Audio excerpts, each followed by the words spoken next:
There we go. So moving along then. This morning, we are excited to bring you again an opportunity for individuals to gather and share information, ask questions, and discuss.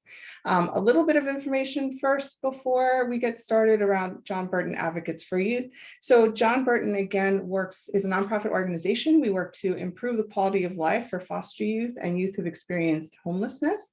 And that is done through legislation, technical assistance, and training in an effort to strengthen the practices and conducting research as well to inform policy solutions. So with that, we are excited to partner today with a number of individuals.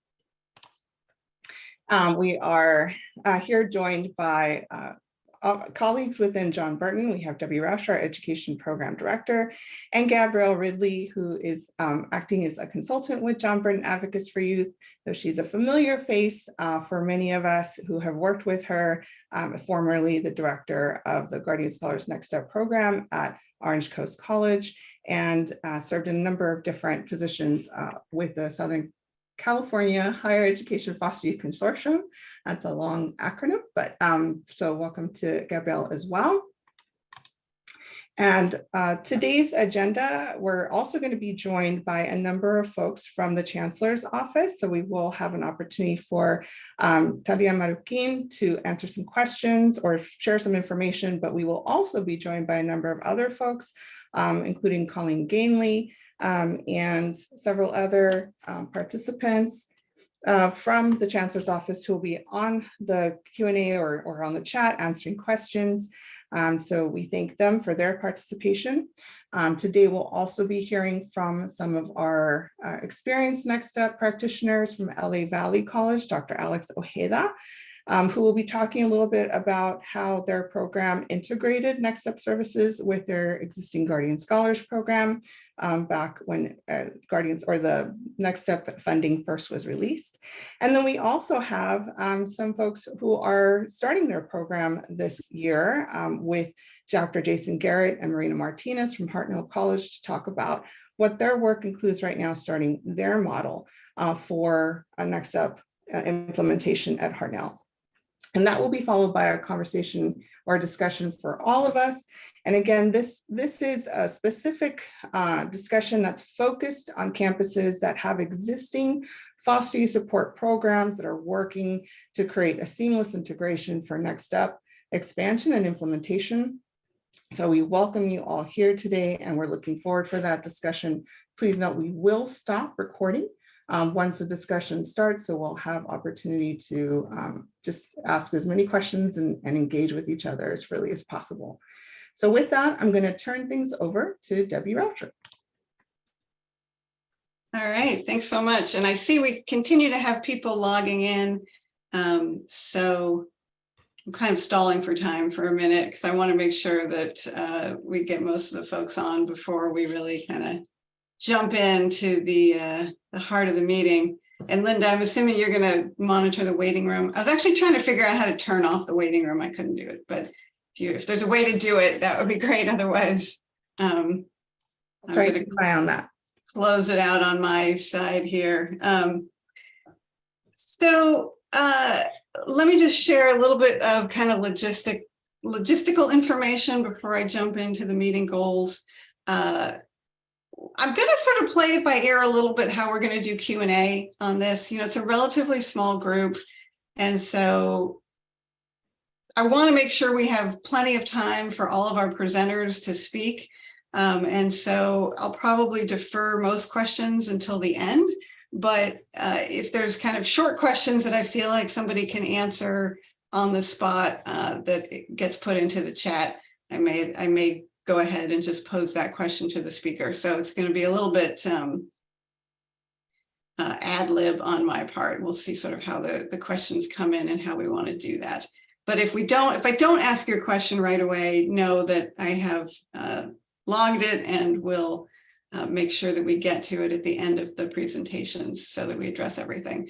When we get to the discussion part, I think it's a small enough group that if people want to raise their hand and unmute for that conversation, I think that would be great. Don't feel like you're limited to just typing things in the chat. I know some people are more comfortable in the chat though, so that's fine too if you want to put your comments or questions in writing that way. So as Linda said, I'm Debbie Rauscher with John Burton Advocates for Youth. I'm the Education Program Director. I know many of you on the call, but some of you, you're probably seeing me for the first time, so it's great to see you and thank you for joining this conversation. I'm going to go through the meeting goals and then give a little bit of context and history for the NextUp program. So as you can see, this is a small group. This is not a meeting that we publicize to all of the campuses that are newly receiving NextUp funds. This conversation is one that we're really targeting towards institutions that have an existing foster youth program that currently lives outside of EOPS. And I'm going to just share a little bit of sort of the history of that and why we decided to do that. So there's been 2 rounds of NextUp implementation thus far. And we at JBay have been involved in both of those. And I'll share a little bit more in a minute about sort of our connection to this program. And what we observed in both cases was that the biggest struggles that campuses had was around how to figure out what to do with their existing campus support program if it did not already live in EOPS. And, you know, we saw a lot of colleges really did amazing work with that. I would say the vast majority of colleges really did an excellent job figuring out how to integrate that in a way that was really supportive of students. But there was a handful in both cases where there was a lot of struggles and where, quite frankly, what ended up rolling out in implementation was a model that later proved to be, in fact, more difficult to implement than I think they had realized, and not necessarily one that was most conducive to student success. So recognizing that, learning from the lessons of the past, our team, myself, Linda, and Gabrielle, have really wanted to kind of focus in on your institutions, the ones that have a foster youth program outside of EOPS, so that we don't repeat the mistakes of the past, that you all have the opportunity to learn from the lessons of those who have come before you to roll out this program in a way that really serves the needs of students most effectively. So to that end, the goals that we have for this conversation, one, some of you on this call have worked with foster youth for a very long time and really understand the needs of this population, but others are coming more newly to this particular population. So we're going to spend a little bit of time just reviewing the unique needs of foster youth. And so this is going to be repetition for some of you, but new information for others. So bear with us for that piece. We also want to make sure that you all have an opportunity to hear from your peers. That's where we're going to spend the bulk of the time, really hearing from colleges with existing foster youth support programs about either their plans for instituting NextUp, or in the case of LA Valley College, what they did previously. They're one of our shining star examples for what this can look like from previous iterations. So I want to make sure everybody kind of has some exposure to the different approaches out there. And then really highlight some of the elements to consider as you're thinking about how to move forward with implementing your NextUp programs. We can go to the next slide. So we have kind of internally coined sort of 2 different terms for different approaches that you can use to integrating the NextUp program. And so I'm going to share these because you'll hear us kind of reference these as we go along. So we use the term integrated model and collaborative model as kind of the 2 approaches that we really see as the 2 best options for rolling out NextUp programming. So under the integrated model, all your foster youth services are housed under EOPS. This, of course, requires you to transition whatever existing foster youth programming you have that is outside of EOPS into EOPS. And so there are some particular considerations with that approach related to making sure that there's a seamless transition and that students don't fall through the cracks or lose access to services in that process. Gabrielle is going to be talking more about that. But that's one approach that I know some of you on the call are exploring, is taking your existing program, moving it all into EOPS. And if you're maintaining services for foster youth who don't qualify for NextUp, that will also be an integrated model under EOPS. The second model, which is kind of newer, which is a model that wasn't necessarily available in previous iterations, is what we're calling the collaborative model, where you keep your existing foster youth programming within your current structure, wherever that program lives, and it's collaborating with EOPS. And Thalia is going to talk a little bit more about kind of the expectations for what that concept of collaboration means. These are really the two models that we see as the most viable strategies and the ones that will serve students the best. I'll just say that we are discouraging campuses, sorry, turn off my phone. We are discouraging campuses from creating two separate foster youth programs.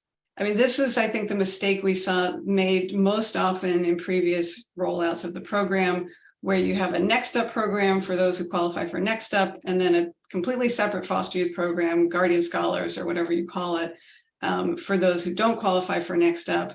And it can be very confusing for students when you have two different foster youth programs, trying to figure out what your eligibility is and all of that. And Alex is going to talk a lot about sort of how in the integrated model, you can still serve students who do qualify for NextUp and those who don't, in a way that the work happens on your end, on the staff end, rather than putting the burden of figuring that out on the student. So if we can go to the next slide. So I want to give a little bit of context to how we got to where we are today with support for foster youth on community college campuses. So for those who may be less familiar with the history of this, I'm going to quickly walk through this. This began in 1998 at Cal State Fullerton. Cal State Fullerton was the first institution to create a program for foster youth, the Guardian Scholars Program. It was funded 100% through private funders, through foundations. Between 1998 and the next sort of 10 years or so, there was an increase in private investment. More funders started to come into this space. By 2008, there were about 30 programs across the state that were privately funded to support foster youth. During that period, also, the Foster Youth Success Initiative program was rolled out at community colleges. And there was no funding attached to that program, but what it did is identify a foster youth liaison at all of the community colleges. It wasn't mandated. It was a voluntary program, but Tim Bonnell, who many of you may remember, is the one who started that program, and he did an amazing job at getting the institutions to buy into this. And so most of the institutions over time did identify an FYSI liaison, and many of those still exist. And that was housed largely in financial aid. In 2008, the California College Pathways Initiative was launched. And so this was really an initiative that was spearheaded by the funders who were interested in this work and who were funding this work. They funded a position actually at the Cal State University Chancellor's Office to really focus on growing programs for foster youth across the systems, although focus mostly at the CSUs and UCs. This is when my organization, JBay, got involved. We were a partner in that project, working alongside the staff person at the CSU Chancellor's Office to really focus on growing the number of campus support programs. Then in 2014, the state allocated what was then called equity funding. It's since been combined with some other sources and is now what you know as C funding, Student Equity and Achievement Funding. And foster youth were identified as one of the target populations for whom those funds could be used. And we really saw this was really the first significant institutional investment. Institutions had invested kind of piecemeal into some of these programs, but with the availability of C funding, we saw a lot more of the community colleges choosing to use some of that money to help support the foster youth programs. And so we saw, less reliance on the private foundation funding, although that was still a significant piece of the funding for these programs. So through this whole period, programs really developed anywhere and everywhere. There was no set place where these programs were housed. It could be in EOPS, it could be standalone programs, they could be in financial aid, they could be in FKCE, the Foster Kinship Care Education Program. And so this is why kind of, as we moved into the NextUp era, these programs were sort of all over the place because it was very individual by institution where the funding came from, that kind of thing, in terms of where these programs were housed. We can go to the next slide. Then in 2014, we enter the time of NextUp. So we at John Burton, I'll give you a little bit of history about how NextUp came to be.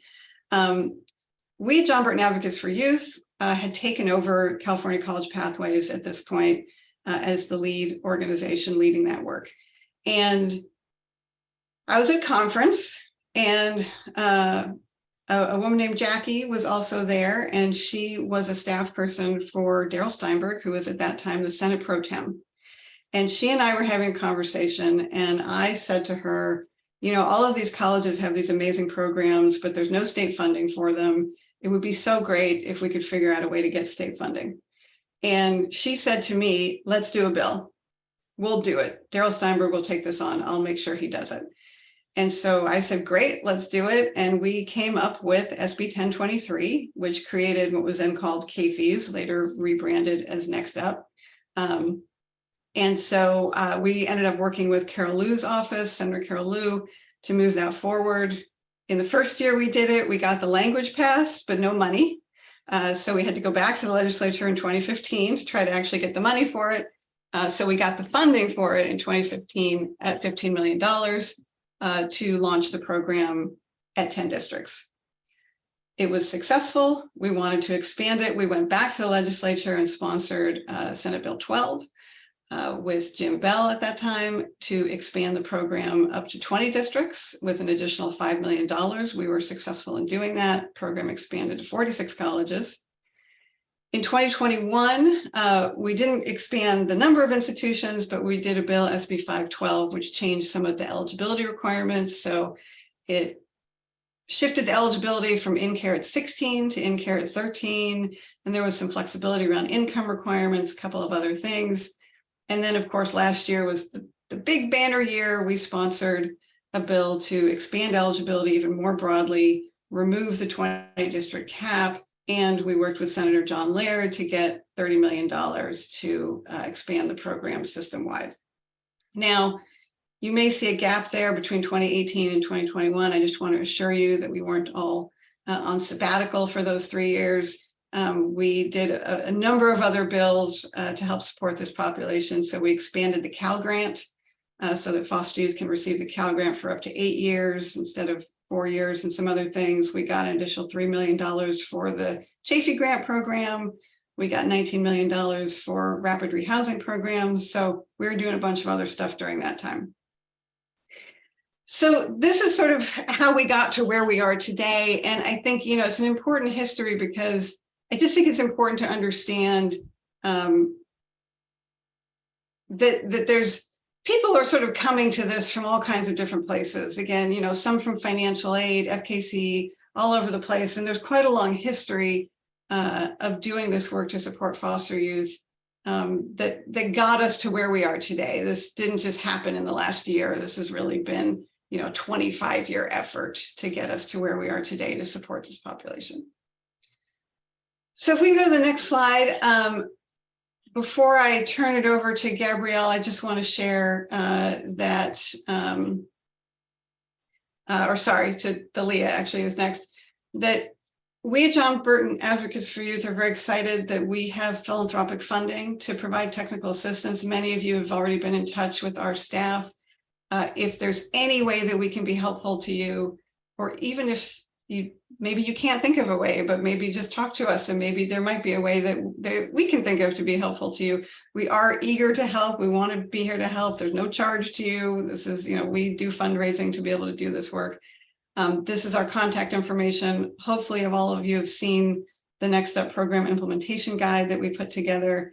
we'll send this PowerPoint out afterwards so you can have that link in case you haven't had a chance to see that resource.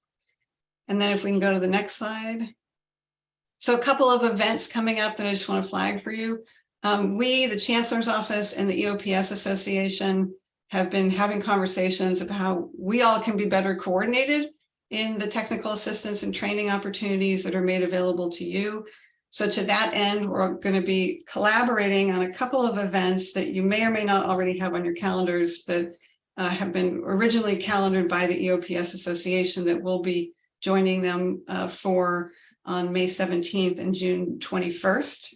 I can't remember. One of those is on, I think the first one is on outreach strategies. And then the June one is more about data and reporting.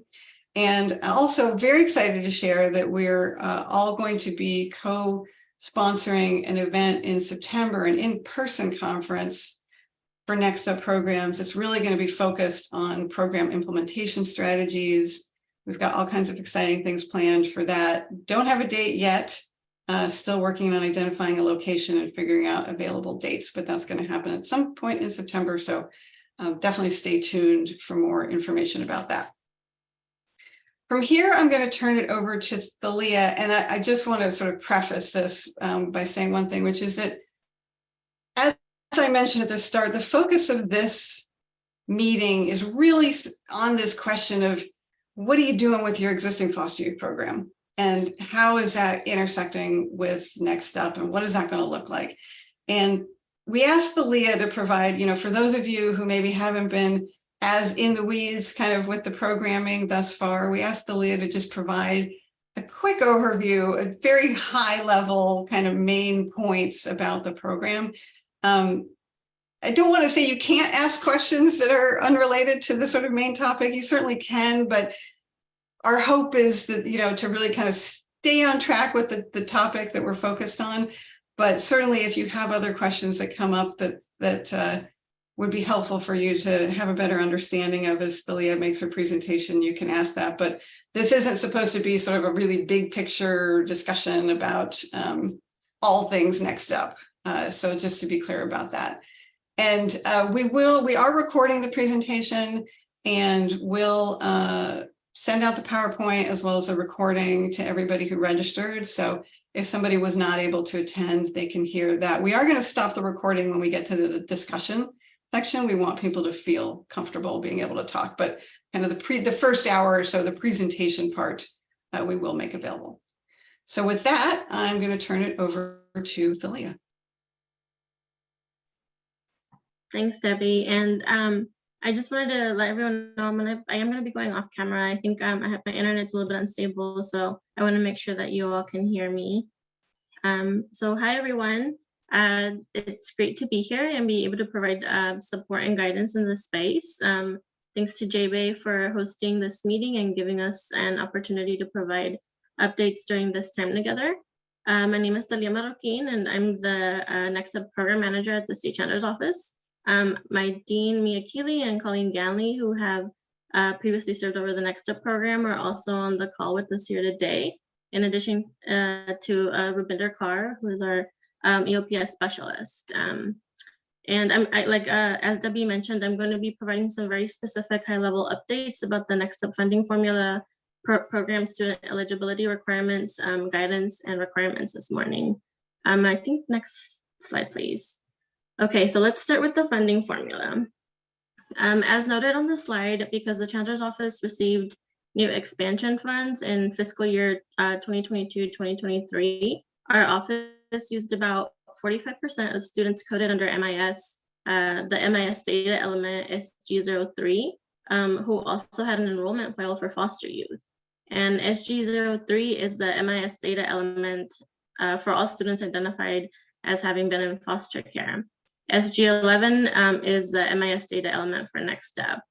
The NextUp formula then applied this number to the base allocation plus the $4,250 per student factor. There's also a range. So the base allocation is there's a range between serving 1 through 60, and colleges receive about $75,000 for that, up to over 121 over students served, and that's up to $150,000. And so this is roughly 3 times the EOPS per student allocation, that $4,000 figure, or about $4,000 figure. Eventually, those programs who received NextUp expansion dollars will transition to the funding formula based on students served by NextUp in the prior year. And this is in alignment with other categorical programs who receive funding from the state. So we also wanted to note that colleges have 2 years to expend their annual NextUp allocations. So carryover flexibility on Prop 98 funds is being continued to be granted by our office, and colleges have great flexibility in how to budget their funding, including staffing costs and direct support to foster youth students. And if there are no questions, next slide, please.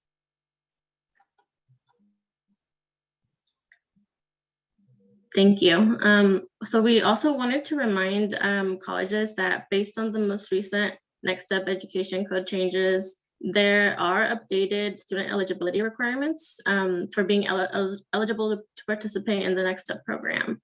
And as noted on the slide, students must be in foster care on or after their 13th birthday, and this is applicable to any state.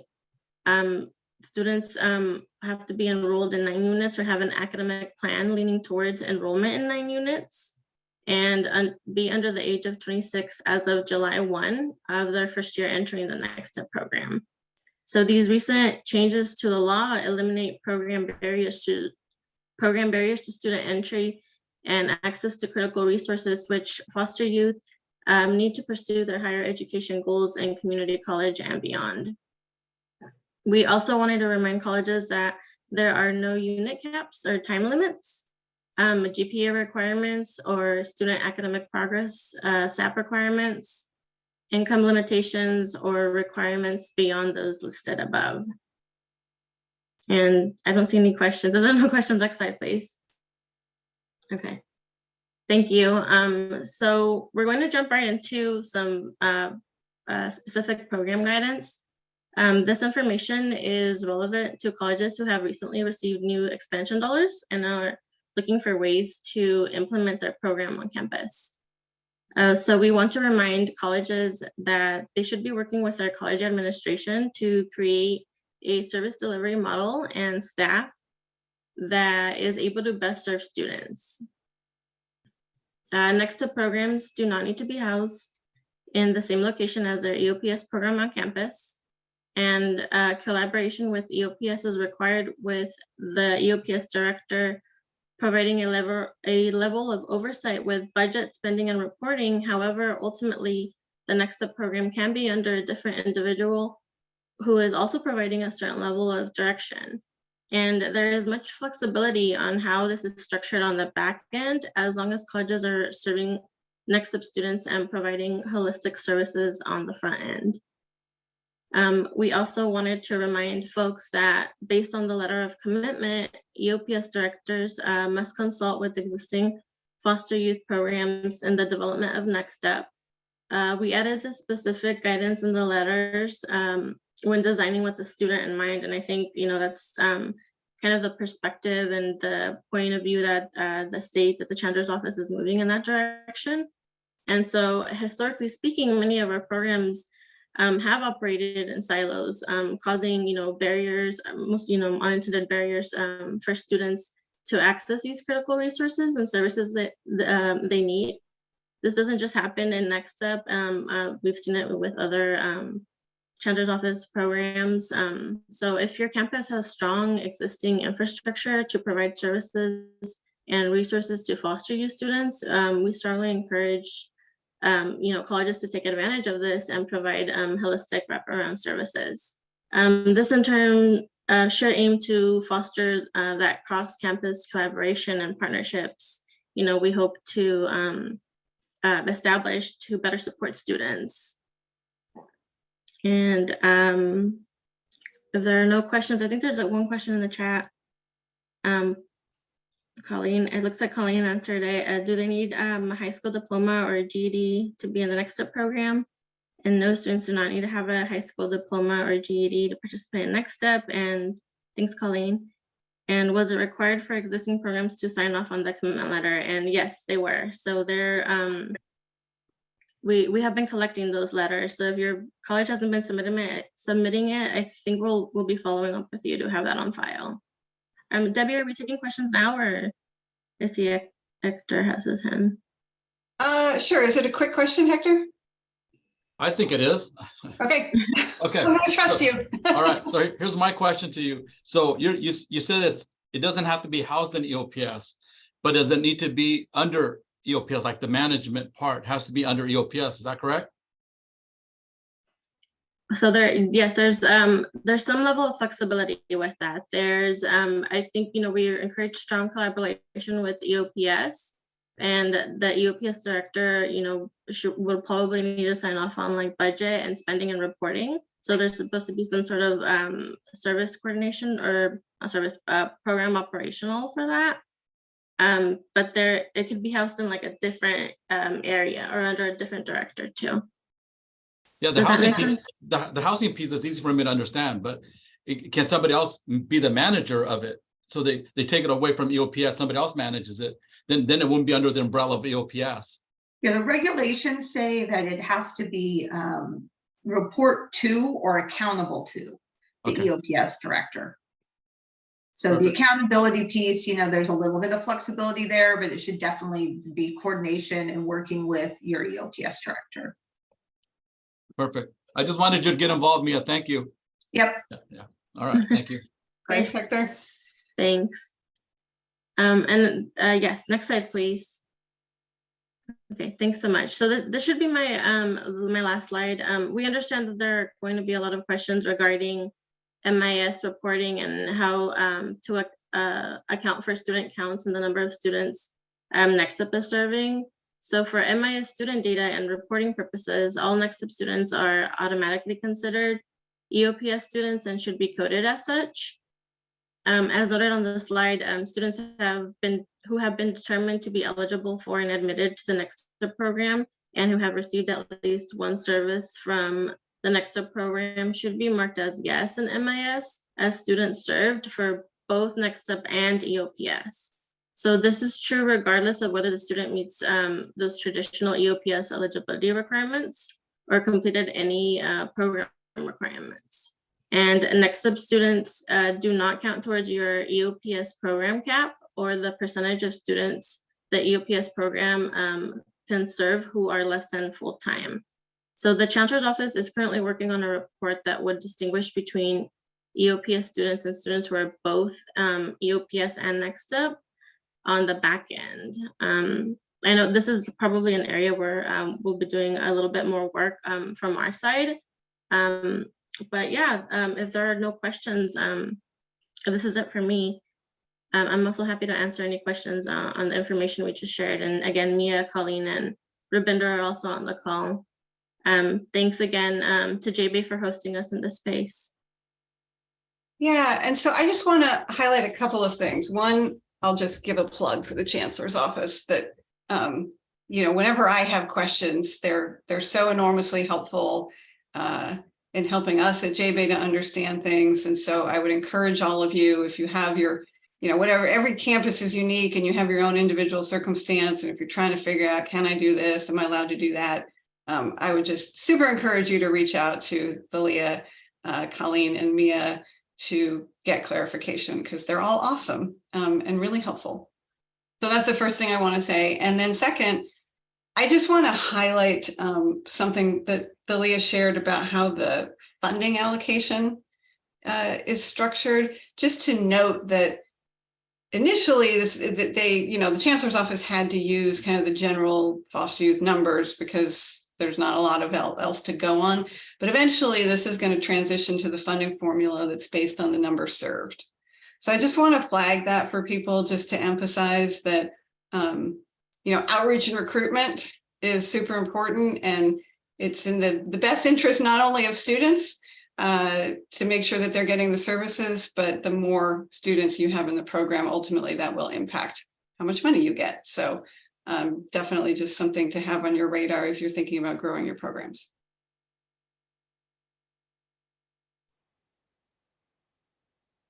And I think next up, Gabrielle is going to talk about some program considerations. Thanks so much, Debbie. Hello, everyone. It's a pleasure to be with you all today. For those of you who don't know me, my name is Gabrielle Ridley, and I am the Director of Special Projects for Doing Good Works, as well as a consultant for John Burton Advocates for Youth, providing support for this exciting chapter of the NextUp program. Prior to my current roles, I was the coordinator of Orange Coast College's Guardian Scholars and NextUp programs, and I wrote the Coast District's application to participate in the original KP's NextUp program in 2015.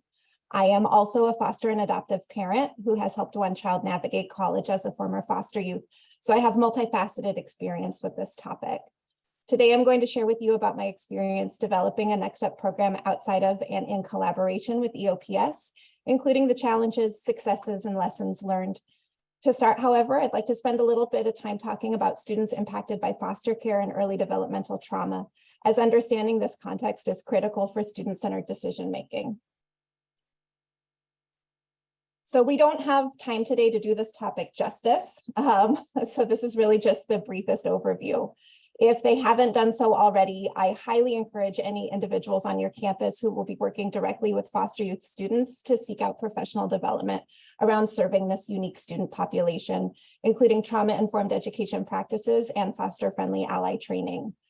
The reality of adverse childhood experiences are disruptions in brain and nervous system development that impact executive functioning, like planning and decision-making, memory, and mood and emotional self-regulation. These skills are foundational to academic success, and their impairment often leads to students falling through the cracks and having profoundly negative experiences with school. They are also highly correlated with mental health diagnoses and learning disabilities. Depending on the research study you're looking at, 80% or more of youth in care have a diagnosable mental health condition, and 50% or more have a diagnosed learning disability. These numbers far exceed the general student population, and they mean that foster youth students must be screened and referred for DSPS support services. According to the Annie E. Casey Foundation in 2020, up to 50% of youth in foster care in California experienced 2 or more placement moves each year they were in care. The disruptions caused by this instability cannot be overstated, but they are especially harmful to a young person's ability to form trusting relationships with adults as well as to their academic success. Each school move is associated with a loss of 6 months of learning. I've worked with students who attended 15 or more schools before college. When you do the math, that's a pretty disturbing number. Children of color and LGBT youth make up a disproportionately high number of foster care cases. Veterans are also much more likely to have been in foster care. Students with lived experience in the foster care system have very high rates of food and housing insecurity and may be navigating complex and confusing social services in an attempt to access critical resources. They are frequently the first in their families to go to college and very often lack the basic family and community support structures institutions assume students benefit from when they arrive on campus. For these reasons, it's absolutely necessary to take an intersectional and equitable approach to serving students impacted by foster care and collaborate with your campus support programs to ensure their needs are being met. Next slide, please. So with these challenges in mind, it's unsurprising that foster youth students benefit from additional support and that providing that support is a matter of equity. This is where the original foster youth support programs like Guardian Scholars come in. The funding, program model, staffing structure, and services provided have varied over the years and across programs, but a few general principles are the same. These include help applying for and accessing financial aid, textbook awards and school supplies, support navigating college and accessing resources, providing a base camp, a single point of contact, if you will, community, and a sense of belonging. The last two are probably the most important. I've had the privilege of supporting hundreds of students through the years, and when you ask them what helped them the most in school, the answer is almost never the resources, it's the relationships. Next slide, please. Now, I'm a big fan of EOPS. I worked very closely with the EOPS program at OCC, and I know that that program changes lives. So for my EOPS friends in the audience, you are part of a legacy program with a more than 50-year history of changing the educational and economic outcomes for historically underserved, marginalized, and minoritized students, including foster youth. You have a proven track record of success with the students you serve, and you deserve to feel proud of the program your blood, sweat, and tears have gone into. The services listed on this slide are so helpful. And, next slide. There are barriers for students with lived experience in the foster care system, both accessing and being successful in a traditional EOPS program. This is why the NextUp program was created. Right off the bat, not every foster youth student meets EOPS eligibility criteria, despite their obvious need for over and above services. Beyond that, few EOPS programs have the specialized staff or infrastructure to meet the unique needs of this population, including the time and labor-intensive case management support, campus and community referral networks, and programming and interventions designed specifically for foster youth students. Finally, students who do best in EOPS are those who have the skills to self-manage their responsibilities and more or less independently utilize and maximize the invaluable resources EOPS provides in the timeframes allowed. But as we've already established, this is unattainable for many foster youth, over 93% of whom want to go to college, but only 4% obtain a bachelor's degree by age 26. Whether your NextUp program is housed within your EOPS program or alongside it, it will serve as a bridge between EOPS and your existing foster youth support program, creating a more robust structures of support to improve educational outcomes and close the equity gap for students with lived experience in the foster care system. NextUp has the highest per student funding amount for any student population or program in California. This is because our legislature recognizes the intersectional needs of this population. The NextUp funding formula allows for the creation of high-touch programs with a much higher staff-to-student ratio to provide specialized just-in-time interventions. And NextUp guidance is extremely flexible in how the funds can be spent to support students from housing to childcare to meal programs and beyond. Recently, the NextUp program eligibility criteria have been expanded to increase access for the students who need it most. And the State Chancellor's Office has pushed for student-centered decision-making that reduces and eliminates barriers and puts the burden on the institution rather than the student wherever possible. Next slide, please. So, for campuses with existing foster youth support programs, which should be just about everyone in the room today, the question of where and how to facilitate your NextUp program is a big one. There's no right or wrong answer, but I'd like to share with you what I've learned from my own experience, sometimes the hard way, to hopefully save you the trouble. First, lean on your existing foster youth support program. These programs may have staff with valuable expertise and historical knowledge, as well as established infrastructure that can be leveraged in developing NextUp. Collaborating with existing programs can help ensure a smoother transition for foster youth students into NextUp and can also help colleges identify and fill any gaps in support services. By building on existing programs, colleges can create a strong and comprehensive support system for foster youth students that meets their unique needs and sets them up for success. Next, consider not just the student's experience, but specifically the foster youth student experience in all things. From this perspective, it becomes obvious that a single point of contact for all foster youth support at your college is the best approach. Likewise, it would be harmful for students to unexpectedly transition from one support program with trusted staff to an unfamiliar one while they'll have to start over with strangers, because this is far too like the experiences of foster care. As you are having planning conversations around the development and implementation of NextUp, solicit and incorporate foster youth student voices to ensure student-centered decision-making is taking place. Finally, your ultimate plans for NextUp might take several years to come to fruition. Things like the creation and filling of full-time positions and the possible reorganization of entire departments take time. Don't let perfect get in the way of good. Start serving students now, build the plane while you're flying it, and keep moving toward the vision you're creating today. To close, I'd like to share with you about how we successfully integrated NextUp within the Guardian Scholars Program at Orange Coast College. OCC Guardian Scholars was the original Guardian Scholars program at a community college, founded the same year as the program at Cal State Fullerton in 1998. So it was well established by the time KFES rolled out in 2015.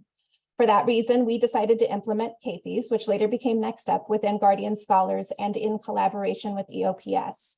We didn't have a template for what this could look like, so we sort of had to make it up as we went along. Fortunately, we already had a long history of collaborating closely with EOPS, which included streamlining and merging our application and onboarding processes to ensure that students eligible for both programs had ease of access to both, and having open channels of communication through regular meetings and joint initiatives. Guardian Scholars became the hub for all foster youth support at OCC, including the original Equity and Foundation funded Guardian Scholars Program, NextUp, FYSI, and most recently, the Guardian Scholars Housing Program. From the student perspective, everybody was a scholar, regardless of which buckets they fit into. We simply explained at the new student orientation and in their one-on-one welcome meetings that different students were eligible for different types of funding and resources depending on their specific circumstances, just like with the Chafee grant. We did our best to match resource opportunities for all scholars. So everybody got a textbook award, transportation assistance, and meal vouchers, for example, but the amounts varied due to the higher funding available for NextUp students. As the Guardian Scholars Program coordinator, I oversaw all these programs. Initially, I reported to 2 different managers, but eventually we had a reorg that put all of Guardian Scholars under the supervision of the EOPS director, which made getting signatures and approval processes a whole lot less difficult for me. I was responsible for all aspects of day-to-day program management and development, and the EOPS director gave the final stamp of approval for major decisions and expenditures. I developed, managed, and maintained budgets, completed and submitted reports, made recommendations for the creation of staff positions and new programs like the housing program when our campus got dorms, and collaborated with the EOPS team to make sure that all back-end file notations and appointment tracking were happening correctly for both programs' needs. We had 2 program specialists, one funded 100% by C funds and the other a blend of NextUp and Equity, and they each focused on their respective students, but were able to support any scholar. And we also had a full-time academic counselor who was funded by C, NextUp, and EOPS, and located in the EOPS office to help serve as a warm connection point between the 2 programs. Running what are essentially parallel programs under one roof is a challenge. Probably 80% of my time was spent on administrative tasks, but it was worth it. 10 to 20% of our program participants graduated each year. That's 110 graduates in the 7 years I was at OCC. We had an 80% semester to semester persistence rate, and we almost always scored 5s across the board on student satisfaction surveys. There's a whole lot more that I could say on the topic, but I don't want to hog the microphone, especially because we've got a lived experience leader next on the agenda who's going to share about the student experience with NextUp. So thank you once again for your time. It's been an honor to share this space with you, and I am excited for the future of your NextUp programs. Without further ado, I'm going to turn it over to Linda to introduce our next presenter. Thank you, Gabrielle.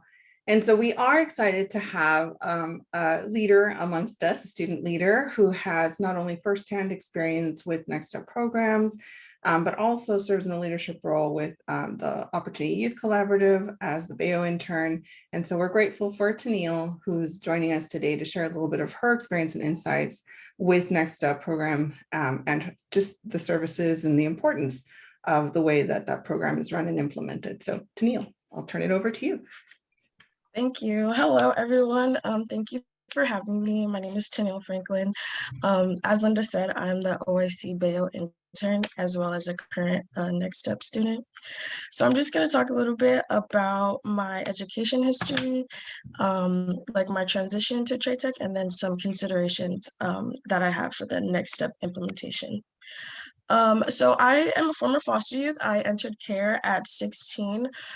Even before care, I had experienced a lot of housing insecurity, but before and after a lot of housing insecurity, I attended 5 different high schools. So definitely resonated when she said 15 high schools. I didn't go to 15, I only went to 5, but that's still a lot.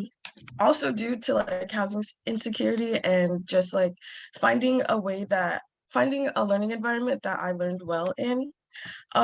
For me, I was not even like looking at college. I didn't think that my GPA in high school was good enough for a 4-year college. So my plan was to join the military. Like I was like, nope, just send me off. I'm good. And no one even really talked to me about community college. I didn't even really think, like, I didn't even know that they existed until my mentor was like, you don't have to go to a 4-year, like they have 2-year colleges. So I was connected to a mentor through my high school, and she helped me learn more about community colleges. And I got connected to Project Tipping Point, and that's how I started at Trade Tech, where I currently am studying for my political science degree. So after I started going to Trade Tech, I was connected to EOPS, and they said that I might be eligible for NextUp. So I applied for NextUp, and I was eligible for those services. So for me, NextUp really became like a safe space on campus. The counselors there, I trusted, and like I know I can go to them to get like information on anything I needed, like job related, school related, even like personal things, like just different resources. They helped me like with book grants, food vouchers, and like they really spend time getting to know you, I feel like, and help you navigate college, which as a freshman and first year college student for my family, like it was hard. Like college is a lot. There's like so many programs, there's so many things. So NextUp kind of helped me navigate that a little bit. And they helped me like break down things and problem solve. So for me, I had to do a SAP appeal a few times, and the first time I was like so scared. I was like, oh my God, like what do I do? So I went to NextUp, and they like basically helped me with everything, like broke it down, like helped me like go to the website of the appeal, like helped me with my statement and everything. Go talk to financial aid, all of that. So NextUp really helped me like navigate through different parts of college and my life. So that's like very helpful. And I really love like the personable relationship that the counselors at NextUp provide, because they're always trying to help me no matter what. A really big thing that they helped me with was helping me get like my phlebotomy certificate. I was interested in phlebotomy, so I just like went in there and I told her that I was interested in it, and she helped me like look up some schools and do some research for me. And then after that, I was connected to a therapy program that paid for the whole program for me to do the phlebotomy. And yeah, after that, I had went through during that time, I had went through some unfortunate things, and my car was stolen, unfortunately from school. And I thought I would never get it back, like, which I did, but it's still a long process with that. But even so, they helped me find a scholarship / grant to help me like be able to afford lifts back and forth from school, because like that's so expensive. And they didn't have to do that. So that was like very, very helpful for me to get back and forth from school. Um, and yeah, their support just made me like feel like I wasn't alone, even though like it felt like I was alone during that very catastrophic time in my life, I would say. But now I completed my phlebotomy program, and I'm a certified phlebotomist. I'm continuing to work on my BA towards political science, and basically just every time I ask for something or go ask for something, they're able to help. Another thing that like I always mention about the NextUp office is not just their tutoring, but their snacks is like the best thing. Like you could just go in there alone for the snacks, but their snacks are lit. And also the study lounge, like just to get homework done. It's kind of hard to do homework by yourself, so you could kind of like create a study group, even if like you're not in the same class. There's usually people in there doing your homework, so it's just really, really comfortable in there. And yeah, I love it in there. Some of the considerations that I have for the NextUp implementation would be I can't talk. Coordinating communication so that students don't have to repeat themselves. As a part of like EOPS and NextUp, before like you'd have to go to EOPS like 5 times, and then you have to go to like NextUp, or you have to go to one of them 5 times and the other like a different amount of times, but you're basically like saying the same thing over and over again. So yeah, when I was like homeless, it was draining to have to tell my story with like different people over and over again, because it's already like a hard thing that I'm going through. So like the fact that I gotta go and explain to every single person, it's a little draining. Engage, go out of your way to ask students how they're doing, what they're thinking, and how they are feeling, including their mental health. Mental health is like a really big thing, especially like when going to college. I feel like a lot of people assume like you have basic necessities or basic needs, but that's not always the case when you're attending college. So take the time to listen. Empathize. There may not be a lot going on that you don't know about, and it takes time to build trust. Like they're not just gonna come out like the first time you meet and tell you all their problems. So definitely take that time to build the relationship. Strengths. My grades do not reflect my intelligence or what I'm capable of, and they do not reflect everything that I have gone through either. So just creating a safe space for students where students know that they have people that care about them and to help them. Thank you very much. I'm sorry if I was talking fast. I was a little nervous, but I will pass it to Alex. Thank you, Tennille. We appreciate your insights. And if there's questions for Tennille, please put those in the chat. We recognize that we want to hear a lot from our student, but we also want to make sure we hear from all of our presenters today. So I know she'll be available to answer questions if you have some for her. But thank you so much for sharing your story, Tennille. We're going to pass the mic over to Dr. Alex Ojeda from LA Valley College, who will be speaking a little bit about his experience and implementation with the NextUp model and integrating that with the existing Guardian Scholars program, and how their program really sought to meet the needs of Guardian Scholars students, those that were not eligible for NextUp services, as well as, of course, serving our NextUp students. So off to Dr. Ojeda. Thank you. Thank you so much, Linda. And first off, thank you, Tennille, for sharing your experiences and really giving us a better idea of what the student experience is like, which is so important and I think is really grounded in all of our work. So thank you, Tennille, for that. And also thank you, Debbie, thank you, Linda, thank you, JB, just for all the amazing work that you're doing for our students and for our campuses. And of course, thank you to the Chancellor's Office for all the support, you know, the continuous resources and meetings where we're able to kind of hash some of these things out as we're progressing and developing as practitioners in this very important work. So as Linda mentioned, my name is Dr. Alex Ojeda. My pronouns are he, him, his. And I am also the coordinator of Guardian Scholars and NextUp at Los Angeles Valley College, as well as the Rising Scholars Network, which is a program that helps to support formerly incarcerated students. And I think just being in the Guardian Scholars and NextUp work for the last almost 10 years. I've been at LA Valley College since 2014. You know, it's been a lot of learning. It's been a huge process and really figuring out what type of program is ideal for all of the different nuances and unique experiences that our students come to campus with. So I just wanted to give a quick shout out to Gabrielle for her presentation, because I think it really gives us better context in terms of what type of resources are most needed for this particular student group. Now, when we started the Guardian Scholars Program at Los Angeles Valley College in 2014, it was really an attempt to determine whether or not this is going to be a program that our campus needs. So what I thought was best was to reach out to students who have experience in the foster care system, whether it's for a week, a day, or several years, or since they were infants, but really to get a better understanding of what the student population needs. So having EOPS as, I think, our headquarters, so to speak, I think was really important. And already having that foundation, as Gabrielle mentioned, EOPS is really the original equity program.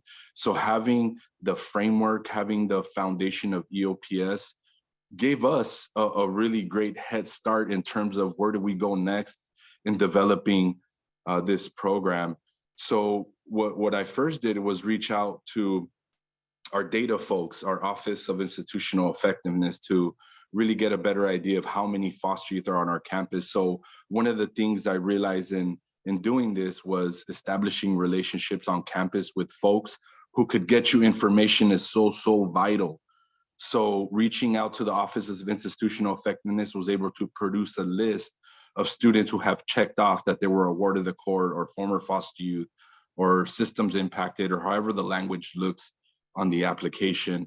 And having this list was really essential for us to be able to cross-reference it with other lists that we've obtained from financial aid, for example, and admissions and records, for example. And of course, our list from EOPS, where we started adding a question, are you currently or formerly in foster care?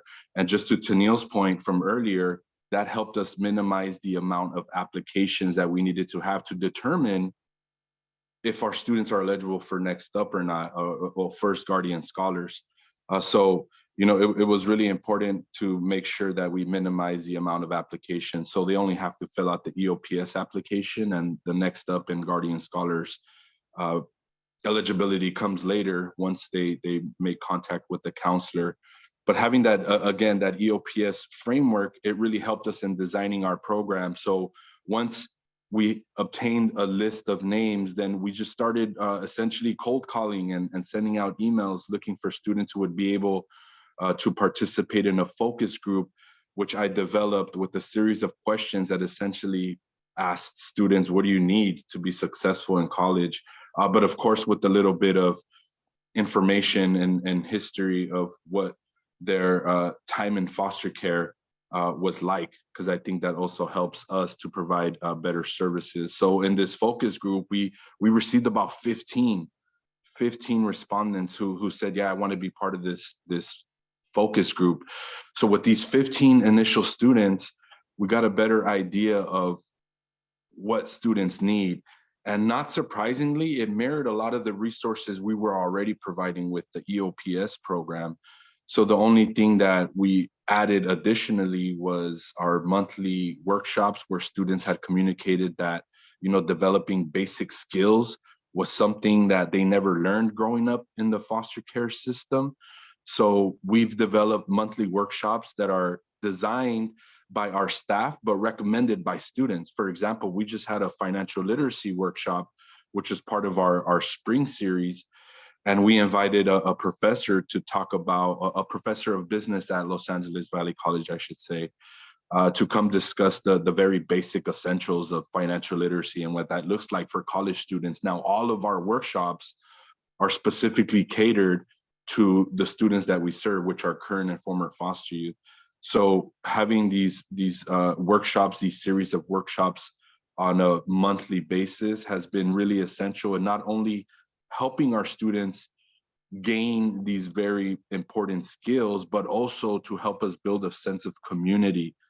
Because even though we have the EOPS program, we have the NextUp program, we have Guardian Scholars, and some of our students are also CARE students.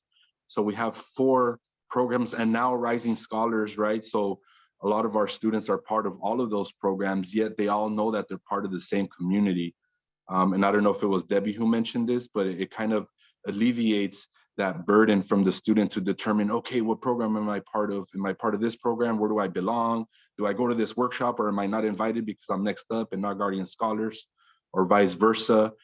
Our students know that we're all part of the same community, but on the back end is where we explain to students, you know, these are what the qualifications look like. And now with the new NextUp eligibility expansion, we're able to bring in students who had at one point aged out and bring them back into the NextUp program with this understanding that the eligibility was expanded. So these are very transparent and open conversations we have with students, but at the same time, they know that we're making a really strong intentional effort to create a sense of community under the EOPS, NextUp, Guardian Scholars CARE umbrella.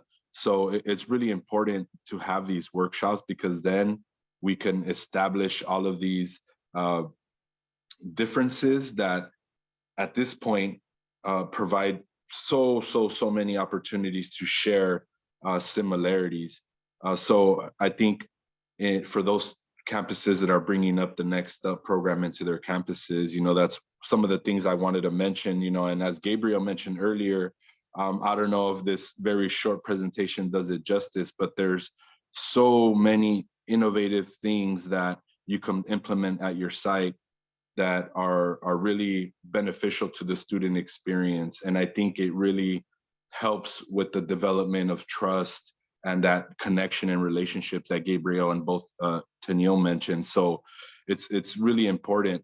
And we also incorporate semesterly Ally Safe Zone trainings, which allows us to provide training to staff, to faculty, to administrators. We have a very specific training specifically for our administrators around guardian scholars and the foster care experience, where we bring in student speakers, which I wanted to bring in today to get a little bit of insight of what the student experience looks like at LAVC.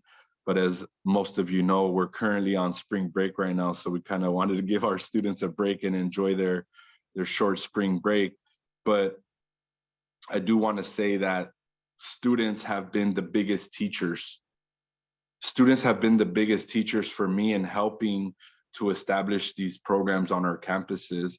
So being able to have the experience of developing the Guardian Scholars Program at LAVC with the help of students, and then later on to bring on NextUp with the help of students, was so essential in my development as a professional, as a practitioner who's making a strong intentional effort to provide some of these very specific and nuanced services to students at LAVC. Now, with the Guardian Scholars and NextUp programs, we've also had the opportunity to develop a network within our San Fernando Valley colleges. So along with LAVC, we have Los Angeles Mission College, Los Angeles Pierce College, College of the Canyons, which is not necessarily in the San Fernando Valley, but is just over the hill there in Santa Clarita, and as well as Cal State Northridge or CSUN. We've established a San Fernando Valley Scholars Network so that we make sure we're sharing resources, we're collaborating on events, on field trips, which is another thing I wanted to mention, our semesterly field trips to CSUN and other four-year universities, where all of our campuses and our networks are able to come together and take our students in groups to these different campuses to get them that imaginal experiences that it takes for them to picture themselves traversing these campuses as they're going through their community college experiences and thinking about transferring to these four-year institutions. So providing these field trips are so important as well. So in saying all of that, one of the things that I found essential in my work, also in now developing the Rising Scholars Network, and also in developing our Rainbow Pride Center for our LGBTQIA+ students, all of the experience I gained in Guardian Scholars and bringing on NextUp to be a supplement of EOPS Guardian Scholars has helped me to develop these other programs for very specific populations, like formerly incarcerated LGBTQIA+. So it's been a real learning experience, but again, the students are the biggest teachers. The students are going to be the ones that are going to guide this work because they're the ones coming in with their experience. So I allow them to be my teacher, and we work collaboratively to help develop these programs, this curriculum, so to speak, that we implement throughout the semester. And that also gives us an opportunity to keep students engaged as they're looking for employment on campus. So we're able to hire our NextUp and Guardian Scholar students to work as student workers or as tutors in our tutoring lab, which again is shared by EOPS, NextUp, Guardian Scholars, and CARE.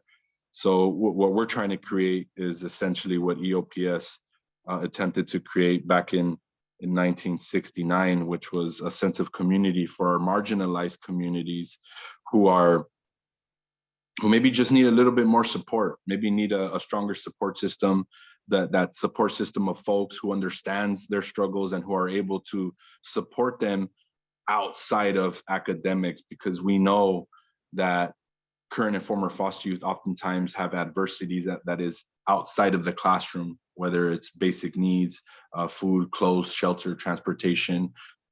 We need to be able to provide all of those resources for students as they're in their journey to achieve a college degree. So it's so important to have these collaborations, and bringing on NextUp into the Guardian Scholars and EOPS office has just been a seamless transition because of that framework that EOPS has already established. And with our director and our dean of special programs, Dr. Sherry Rodriguez, it's been a real pleasure to be able to conjoin all of these programs together and create a real strong sense of community in our offices. And, you know, back to Tennille's point, and I'll end with this, it's important that we don't send students off into a scavenger hunt. So being that our EOPS office is somewhat of a one-stop shop, it allows students to explain their story one time to their counselor, and that same counselor is going to work with them from the beginning when they sign up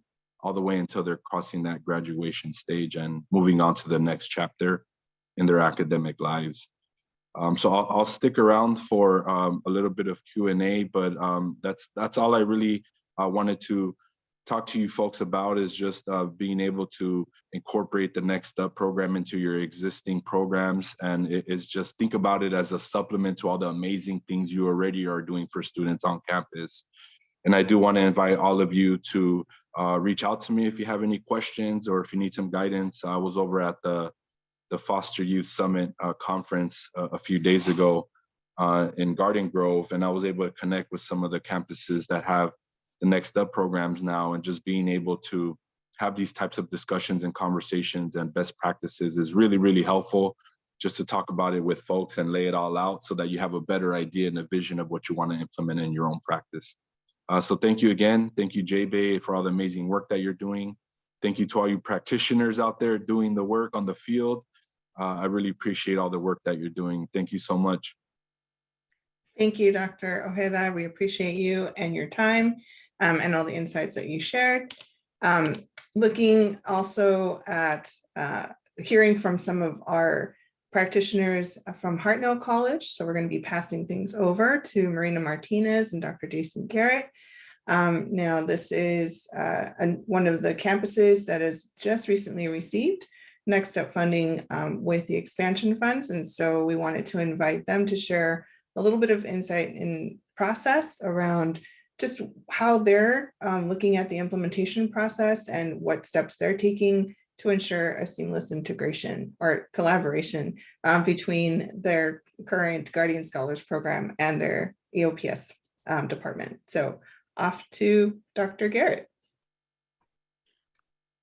Yeah, thank you so much for inviting us to be here. I feel like totally humbled by everybody who spoke before us. I'll give you a little context for those of you who I don't know. I was hired about a year ago, last January, as the Director of Foster and Kinship Care Education.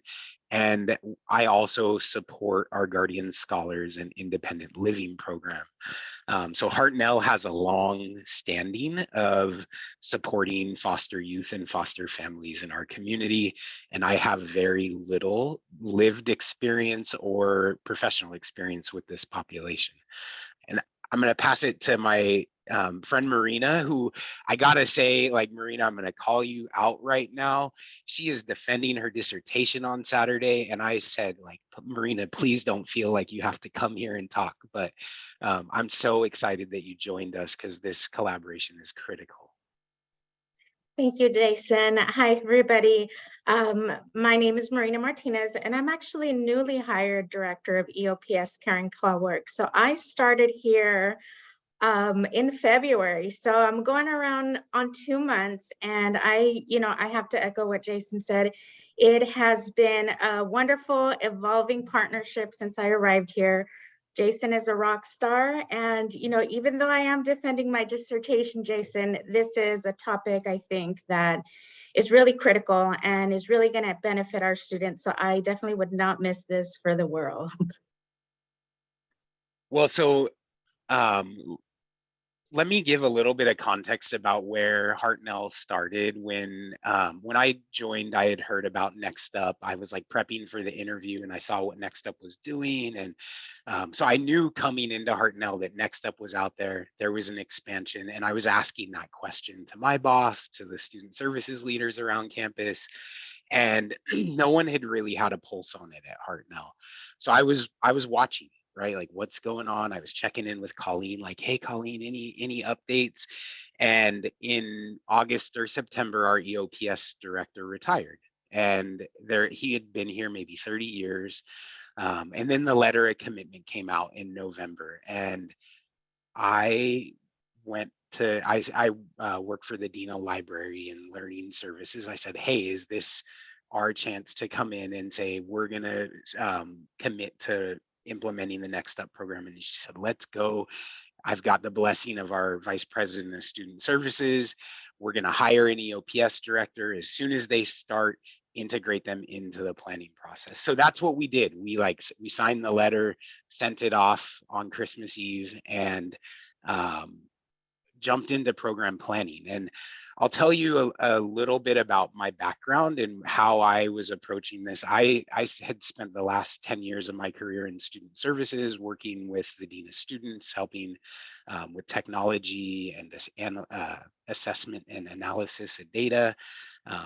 And so I thought, like, I don't know much about this population. I need to build a coalition of people who are the experts. So like what Gabrielle and what Tennille and what Alex all highlighted resonates with me. Like I was convening a group of experts. I was just here to learn. And so my thought was elevate diverse voices, right? Like bring together as many people that have experience in the child welfare system or supporting youth impacted by the child welfare system to help us plan this process and or this program. And what we were looking at were first, what were our strengths and weaknesses, right? So we did a SWOT analysis. I didn't call it that with the group, but I walked them through this process of like looking at our community, both here at Hartnell College and in the surrounding Monterey area.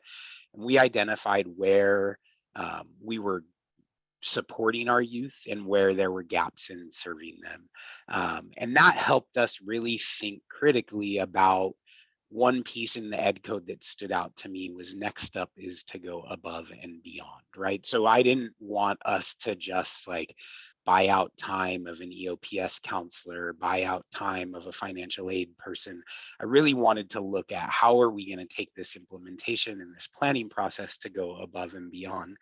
And then I led this group of people, and Linda, I got to give you tons of credit because you were like my thought partner in this, and it wouldn't have been possible without J-Bay's support.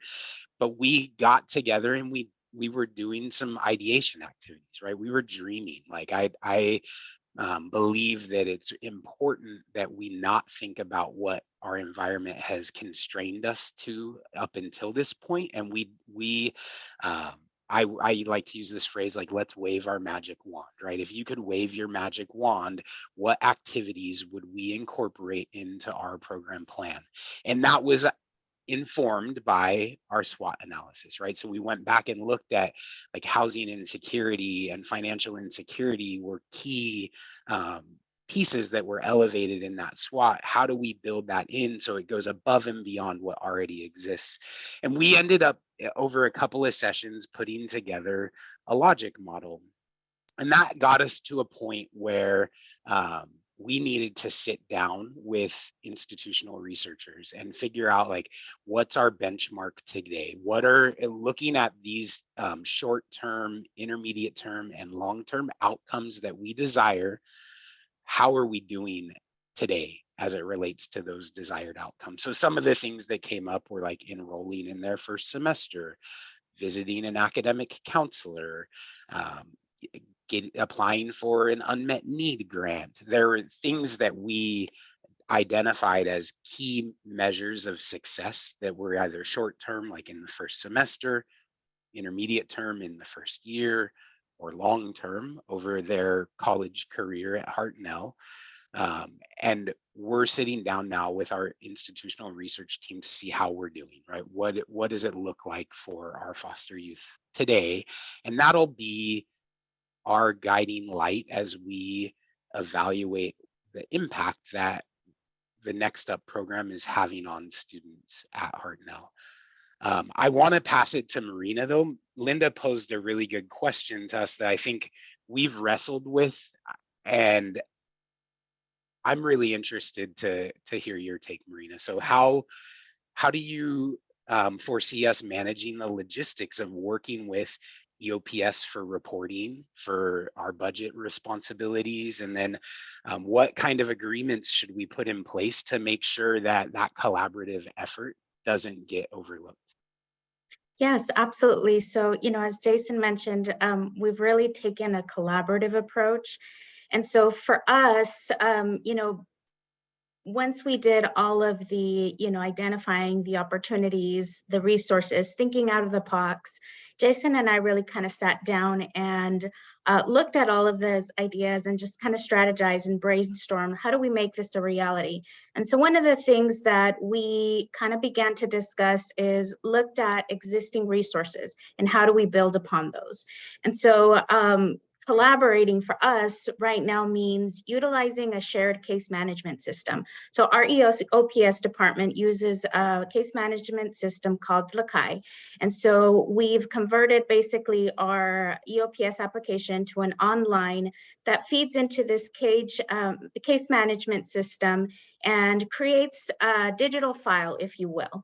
And so one of the very first steps that we did is made the decision that we're going to have one application for both EOPS and NextUp. So we want to make sure that students are not having to do multiple applications, not having to go, to multiple areas to be able to utilize both of these services. And so sharing this case management system, making sure that, we're not just using it for an application, but also to keep track of the students' files. So any education plans that they do, any mutual responsibility contracts that they do, notes, any orientations, we're all going to keep track of them in that case management system. And it's going to be, again, something that it's shared between the two areas. So there's not just consistency of data, but a lot of, cross-training, if you will, so that we're both familiar with the needs. That'll kind of allow for a little bit of transparency and information sharing for both of our areas. In terms of budgeting, I think that's one of the areas that Jason and I both really saw eye to eye. Some of the protocols that we're going to put in place is really kind of having a two-step process because it is a collaborative approach. And again, this is something that we're kind of still brainstorming through. But one of the things that we're decided is making sure that both Jason and I are involved in every step of the way. And so whether it comes to MIS reporting or, any program plans, objectives, or purchases, there's going to be kind of a two-step process. And so Jason will have the autonomy or the individual that we hire will have the autonomy to kind of begin the process, but there'll be a two-step review process between Jason and I to make sure that we're both in agreement with any purchases or reporting that we do. And I'll hand it back over to Jason. Yeah, I think I'm really excited. Like I've thought a lot about how important it is that we go above and beyond, and I really want to call that out in the ed code. And one of the biggest concerns that I've heard come up, so we're at a point where we've drafted a job description, we're ready to go to HR to have them review and classify it. We've got the allocation, it's landed on campus. We've put a budget together and we're going to begin to start making our first purchases. And we've been talking with a lot of people. Like our coalition at the planning group is probably 15 deep. And Linda will tell you, when I first started that, it was 8 or 9. And I thought, keep it small. We don't want to have too many cooks in the kitchen. And she was like, Jason, I think you should invite more people. There's a couple of people that are missing. And so that's been really instrumental. And then we started running it by our staff, right? Who are the people that are on the ground doing a lot of the work that we're expected to provide through the NextUp program? And they're like talking with the academic counselors or my guardian scholars coordinator. One of the big concerns is, isn't that my job? And so we've really had to be intentional about explaining this isn't your job. There are experts on campus that are doing this work. And this guy never stops working. But you got to get the. And so one of the pieces that I'm walking away with today is that idea of a base camp. And we've talked about it, like looking to hire a case manager, someone that's going to be your one stop for getting you to financial aid, getting you to your academic counselor or your success coach.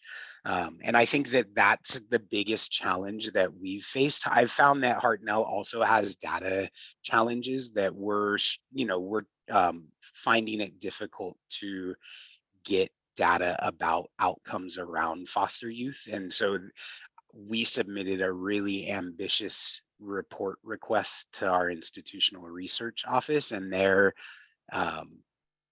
being honest with us about what we have and what we don't have. And so I think those are the challenges that we've run into early on, and I'm excited to see how NextUp can really I in one sense, I look at it as drive change on our campus that's long overdue, right? If we can do this for a population of 30 students, we can do it for every single student that we serve. And I don't mean the great unmet need packages that we're able to provide, but we should have a baseline of student data and a way to measure success around student engagement, not just academic performance. And those are pieces that are missing at our college that I think NextUp will help facilitate that conversation and probably lead the charge to developing systems that are stronger in showing how we're accountable to this program and others like it.